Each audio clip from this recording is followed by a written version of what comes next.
Hey, everybody. Hello, good day. Happy Tuesday. Looks like we are live. Okay, amazing. So we're on plan 2 already today. Because Zoom for whatever reason stopped streaming to people's Facebook groups yesterday. So we're up and here we are. Perfect. So what's happening in the month of November is I am talking about detox. And the question I posed in an email that I sent out last week and in the title of this is like, do I need to detox? So we're going to talk about that today of, what even is detox? What does it mean? Why are we even thinking about it or talking about it? And I want to give you some really very real considerations of what a true detox plan should include, and very commonly like what is not a detox, because typically when you are on social media, what you're seeing is not actually detox. Like I kind of did this as an experiment. I went into Instagram and I just went in search of detox, and the things that were popping up were like smoothie recipes, which is not a detox plan. Like a smoothie recipe, even if it has pineapple and spinach in it, it is not a detox plan. It might be part of a detox plan, but as we go into, and this is why we're committing a whole month to it, hello Luna, is because there's so much to talk about. And a lot of times we think about a detox of, all right, like a juice cleanse or having some green smoothies. And it's really so much more than that. A detox plan should encompass, it should talk about your intestines, your liver, your lymph, your kidneys, your skin, your lymphatic system, definitely your mindset as well. And other lifestyle factors really go into everything that we're talking about. So first question is, do I need a detox? So let me give you a list of, so I have a list in one of my research articles I came across, and it's clinical symptoms and conditions associated with environmental toxicity. So maybe before I even dive into that list, because that's like what you want to know, like, well, do I need to detox? Right. And I had some people like laughing at me, and I knew I would get that response. But what we're dealing with is something called xenobiotics. So we have xenobiotics, and what xeno means is it's something foreign from our animal bodies.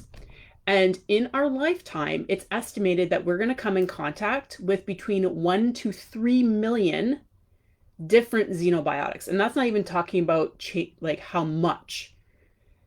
So these are things that our animal bodies were not really, are relatively new, right? Some things have been like, we've been using, as humans, we've been using different chemicals and paints and perfumes and cosmetics and pesticides and things to help grow our food and to keep bugs out of our home. We've been using these things for thousands of years. So by no stretch of the imagination is the exposure to our human system new. However, the quantity is what we really want to be focused on now. So that's just one area, the xenobiotics, 1 to 3 million.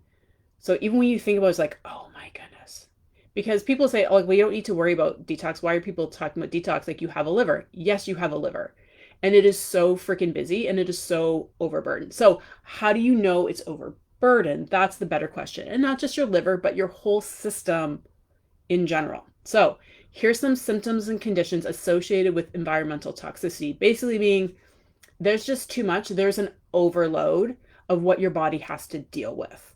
Okay. And it'll be more than just the toxins, but that's where we're starting the conversation. So abnormal pregnancy outcomes, atherosclerosis, broad mood swings, cancer, chronic fatigue syndrome, chronic immune system depression, contact dermatitis, fatigue, fertility problems, fibromyalgia, headaches, history of increased sensitivity to exogenous exposure. So that means like if you are really sensitive, if you smell perfume, gasoline, going down the cleaning product aisle at the grocery store, or medications. Someone who becomes, maybe if you weren't prior, but then you become very sensitive to basically anything you come in contact with.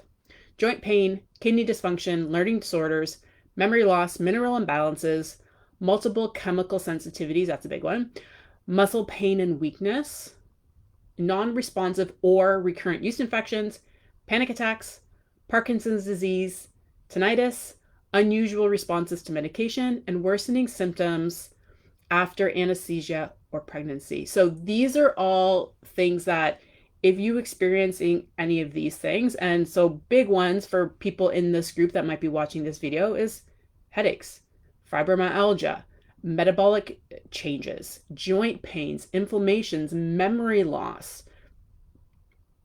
Yes, hormonal influences to all of them, but we're going to talk about how the exposures and the chemicals in our environment influence our hormones as well. So if you have, even any one of those or several of those things I mentioned, then this month is for you. Like, pay attention, mark these videos, come back and watch them, because we're going to go through one, what are the things you need to do on a regular basis to limit exposure? Because there'll be a level of awareness this month. So first, there's certain things we are unaware of. So there might be things that we are in exposure to that might not be helping our health status that we are not yet aware of. And that's why I do these videos. Things like Teflon pans, right? Teflon pans, great example. The things in water, if you're drinking, if you're bathing, showering, drinking water right out of the tap that's not filtered, so many others. So there's ones that we might not yet be aware of, and then we'll learn by paying attention here and learning, have some awareness, and then we can make different decisions to try to minimize exposure. And then there's the things we are very aware of that often we do to ourselves, or we do have exposure to, that either we just choose not to avoid, or are we knowingly doing it even though sometimes we know it's not helpful for our health. So I'll give you an example. I was walking to the grocery store this morning, and there was a gentleman outside getting ready to light a cigarette. So that's something that I'm very aware, and I didn't consciously go, hey, I'm going to go walk in front of someone smoking a cigarette. But those are the things that happen in our environment, right? But if I'm aware and I could see what was happening, I can try to walk around, but you're going to get a little bit of those chemicals anyway. And there's the things that we knowingly do, right? The junk food we eat, the cigarettes we smoke, the alcohol we drink. There's a lot of things we do to ourselves. And that's where we have to look at lifestyle, and that's where we have to look at mindset as well, and what our ultimate goal is, right? Because everyone is going to have a different goal. Everyone's going to have a different outcome that they want, right? What brought you here? What's going on with you? And then what's going to be important for you to have a plan to move forward and move beyond this. So while I'm talking about the xenobiotics, I want to talk about some other things, just to, again, bring it into, so you have the full awareness of why we need to talk about detox. So when we look at detox, we have a total load. So we have a total capacity of what our body is able to do at any given moment and what it's dealing with. And so what goes into that total load? Well, some of that total load is our regular body processes. That's why we have a detox system. That is why we have clearing out systems, because there's things happening in our body right now that are just part of regular biology, part of our regular physiology that our body needs to clean out. So you might have an infection right now. If you have any type of infection, bacterial, parasite, your body has a load it needs to clear out.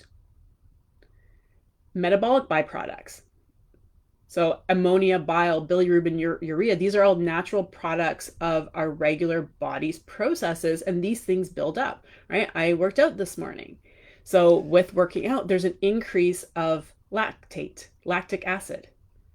Normal part of what I did today. And I want that. It has benefits, but now my body has to work on clearing that out.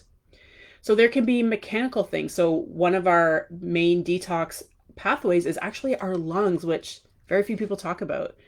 And so if we have obstructions, if we have sleep apnea, if we have poor respiratory function, it will limit what we are able to clear from our body, right? We have hormones changing all the time and converting to one hormone to another. And then the psychosocial, right? So these are things we have to deal with that are internal and unique to each and every one of us. So just going into talking about detox or a detox plan, It's like we need to know a little bit about yourself and what's going on with you. So, stress, belief systems, trauma, all very real loads upon the body. And then we have the things outside, the xenobiotics, the toxins from things like mold, algae, pollen, right? If someone's allergic to pollen, they know it, right? Foods. Sometimes we're allergic or reactive to certain foods, or maybe if you've ever had food poisoning, you know your body is working really hard to clear that out. Physical things like EMF and ionizing radiation, and then lifestyle things like smoking, right? So these are things that are external. And I'll even add in like the lifestyle is the environments that we go into, the places that we go into. Is there mold in it? I love to be in the lake and I love to kayak, right? So if I'm in the lake, when we used to swim triathlons in the lake, we would kind of joke like we knew we'd have to do our eardrops after, and a lot of times we would have diarrhea after because there's things in the water, right? So there's really no escaping it, and none of this is for fear. It's just to, again, have an awareness of what is going on, so that when, if you hear kind of the other side where it's just like, well, you don't, what are you doing? You don't need to you don't need to worry about detox. It's like, you know what? There's all this stuff going on, and if you're healthy and amazing, have zero symptoms, then you don't need to worry about it. However, if you want to be proactive about it, then that's why we're here. So why be proactive? Well, one is we know, and I came across a specific stat when I was doing research for this month, is that between 17 to 20% of all cancers are directly linked to some sort of chemical exposure. And so we know this, right? So we know there are carcinogens. We know there's a direct link between certain chemicals and cancer developing in the body. There's also obesogens. So there is a direct link between certain chemicals, and I'll talk about a few, and obesity. And what that does is, one, the body is, remember, I always say the body is always trying to keep you alive. The body is always fighting to keep you alive. And most of the chemicals that I've talked about, these xenobiotics, the things that are in our pesticides and in our plastics and PCBs and DDT and the Teflons, they are usually very fat soluble. So one of the strategies that the body has is we don't want these toxins floating around in our bloodstream. We don't want it interfering with our brain. We don't want it interfering with our nerves. So if we can't clear it out of the body right now, we're going to wrap it up in this fat cell and we're just going to park it. And so some of the reasons behind behind obesity and increased adiposity being adipose cells, is your body taking those substances that aren't great for your body and just parking it and keeping it somewhere safe. And this is a reason why sometimes where people will struggle to lose weight if they haven't addressed the actual load on their body, the physical load, the chemical load on our body, which is why I like people to have a little bit of a focus on detox first to get things moving and get things clearing up. And did you know one of the reasons that is proven with reaching a weight plateau? So anyone who, especially if you have, I don't even say like, if you have more than like a few pounds of weight to lose, like let's say you start on a weight loss journey, you're going to lose some weight. At some point, you're going to plateau. That is normal.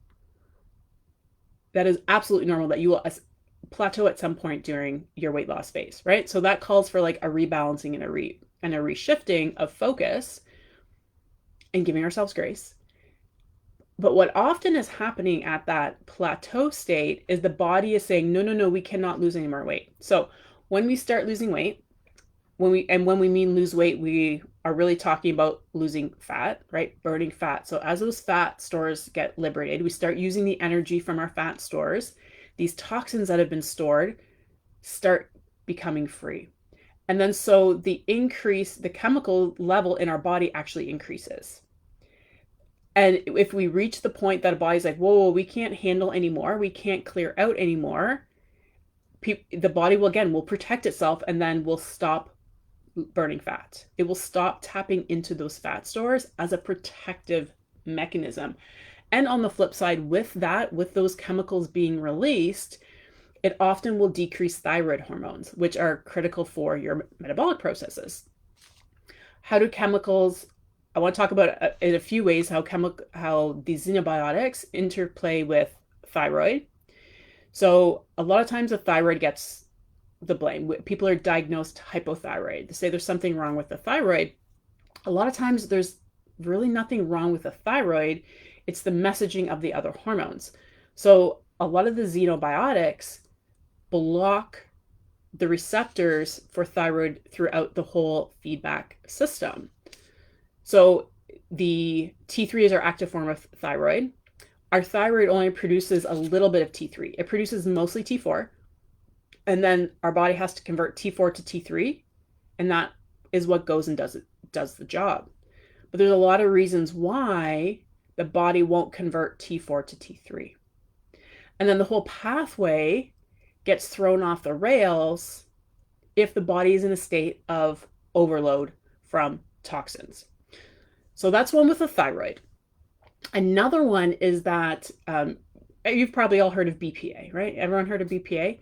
That was a big thing. I mean, when my kids, probably like between 2006-ish is when BPA really came to the forefront of BPA is really, really a problem.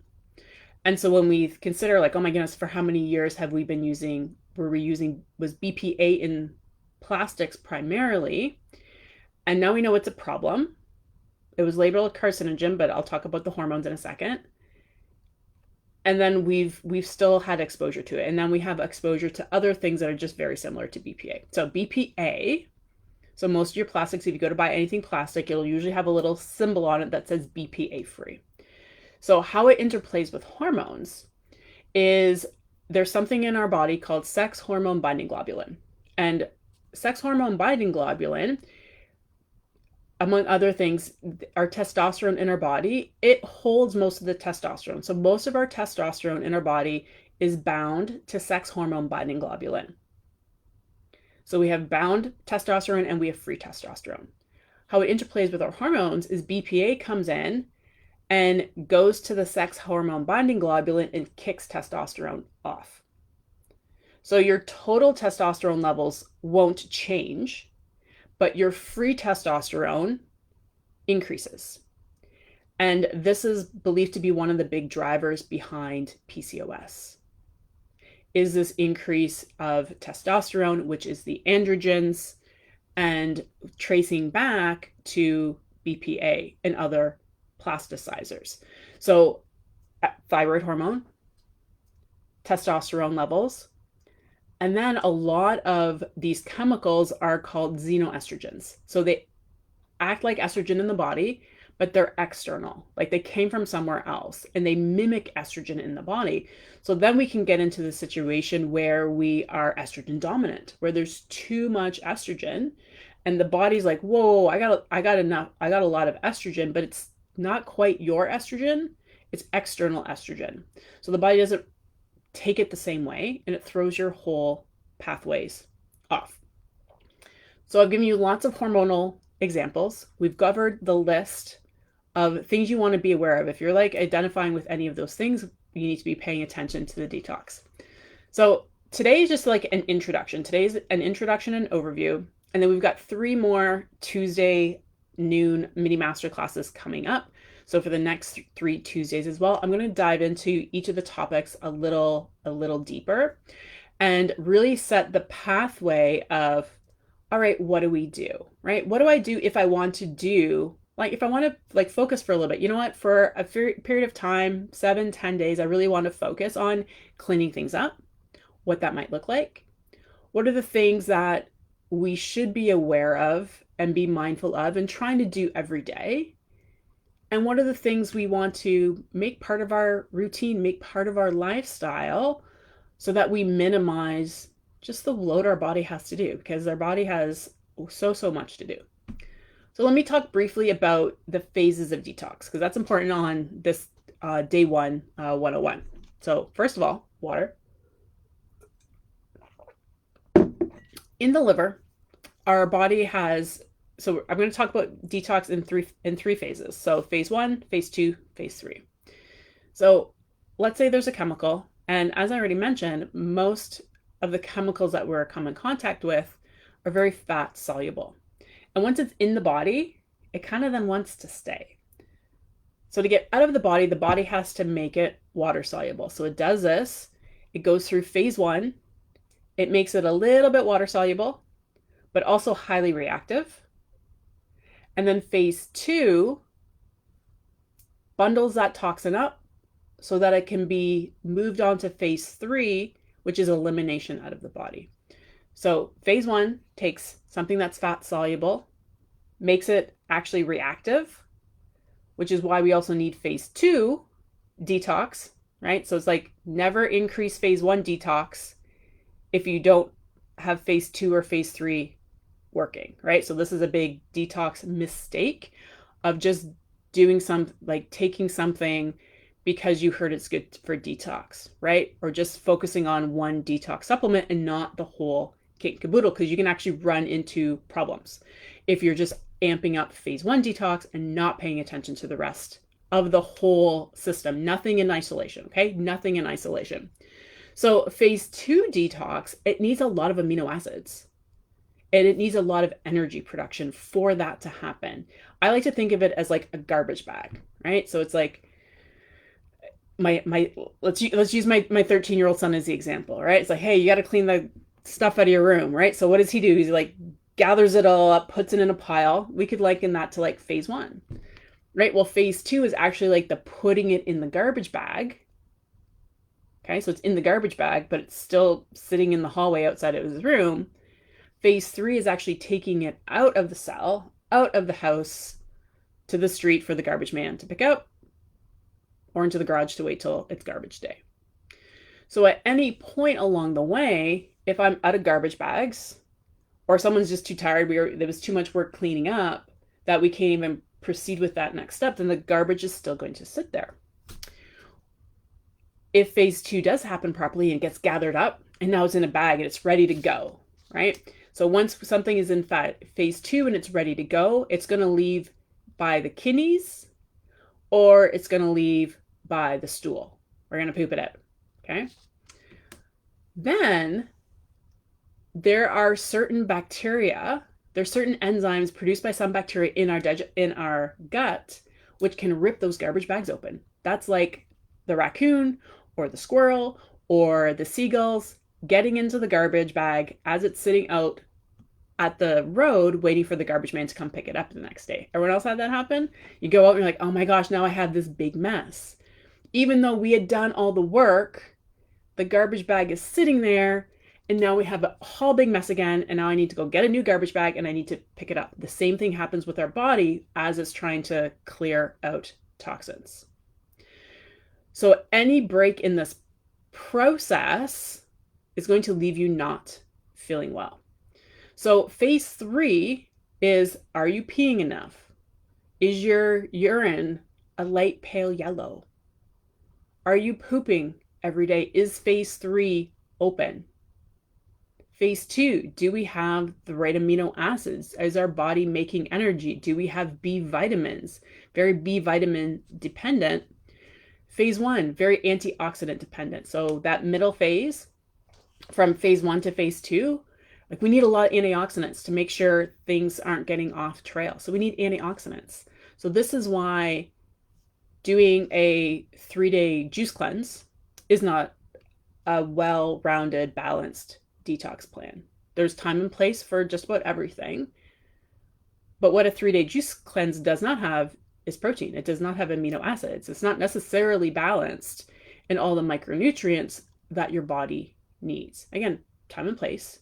So, wanting to know like what you feel you need and why, and what's going to be the best match for that. If you've got any of these more severe symptoms that I've mentioned, chronic fatigue, fibromyalgia, chronic headaches, inflammation, we probably need more than just like a 3-day juice cleanse.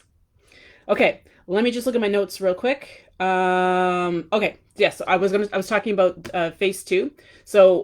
Phase three, getting things out of our body. So one, we need water. So it helps the kidneys and the digestive system.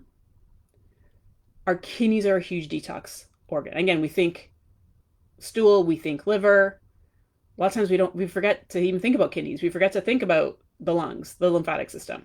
So kidneys need lots of water. We need to dilute, we need to be well hydrated to detox properly. If your body doesn't have enough water, it will hold on to the toxins that are being presented to the kidneys. It's like, I'm here. Are you going to take me out or not? And if it's like, if there's not enough water in the system, it will hold on to it because it's holding on to water at the same time. Another factor that affects the kidneys is your pH level. So the more acidic you are, let's flip it the other way. The more alkaline you are, the more in favor of releasing many of these chemicals that we've been talking about. So pH of 7.5 or higher is often considered optimal state. So like that's something, if you do a urine sample for a regular blood test, it'll tell you what the pH of your urine is. So if it's anything lower than 7, we want to alkalize that, right? So one, lots of water and lots of fruits and vegetables. Lots of fruits and vegetables to help alkalize the pH of the urine so it pulls the stuff out that doesn't need to be there. For the digestive tract for phase 3, well, probiotics often, for most people, are going to benefit from a good, well-rounded probiotic to make sure we have the right terrain, right? We don't have an overabundance of the bacteria that make things like beta-glucuronidase that are going to rip those garbage bags open. We can influence that by the probiotics, our microbiome. We want lots of non-soluble fiber, right? That is key for helping bind things up and get it out. Lots of fiber, fruits and vegetables, lots of water as well.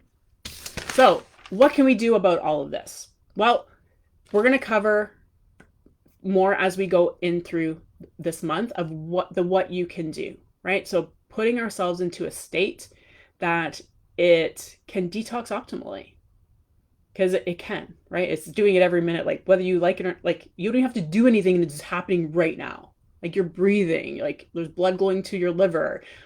If you're not having a bowel movement, that's a really good place to start. So we'll dive into the more specifics of what we want to focus on, like what I can do on a regular basis. But that was the goal of today. Give you a little bit of 101, a little bit of overview of how important it is, why I'm passionate about it. And as soon as I started like studying it, it was just like, oh, years ago, I did like workshop series on detox and stuff, but I kind of like leaned away from it. And so I'm kind of like back into the science right now on it. And it's just why it's so important. Like we can't ignore it because there's a lot of what I always call like low hanging fruit. Like there's a lot of low hanging fruit that if we are mindful of these few things, it will make a difference, whatever it is like your health goal is. So we're going to cover the lifestyle basics. We're going to cover some nutrition basics. If you're someone who wants to go through a set 10-day focus of detox, then let me know because I am going to be taking a group of people through that. Some people have already started, but my goal is to start a group of people on November 25th. It'll be a 10-day program, and it will include focusing on the nutrition that we need for detox, limiting our exposure to things. And we're going to be talking about all the other things I've mentioned: the skin, the lymphatic system, the lungs, the mindset, because we can go into a short focused time on something, which is good, right? Which has its time and benefit to be like, I'm going to choose to focus on this for a little bit of time so I can learn about it, so I can figure it out. And then we aren't necessarily as actively involved in it, but it's still happening. We've still taken many of those elements and we're still able to carry those forward. So that's the goal. If that's something that you need, then let me know and I'll get you set up that we can do that. And I'm going to guide a bunch of people through that process on November 25th. So it'll be taking everything I'm going to be covering in these mini masterclass series. So we got 3 more coming up. So I'm going to be covering all of that, but how do we actually put it into practice for you? What is most important? And what is some of those habits? What are some of those routines? What are some of those self-care things? What are some of the investments that we might want to look into making in our house that not only benefit us, but benefit everyone in our family as well. So thank you for being here. Thank you for watching live. Thank you for those of you who are watching on the replay. If you have any questions specifically about things you would like me to cover over the next 3 weeks, then please put them in the comments here, and I will consider those as I am laying out the next presentations for the next 3 detox mini masterclasses. And with that, be well, and remember to go drink your water.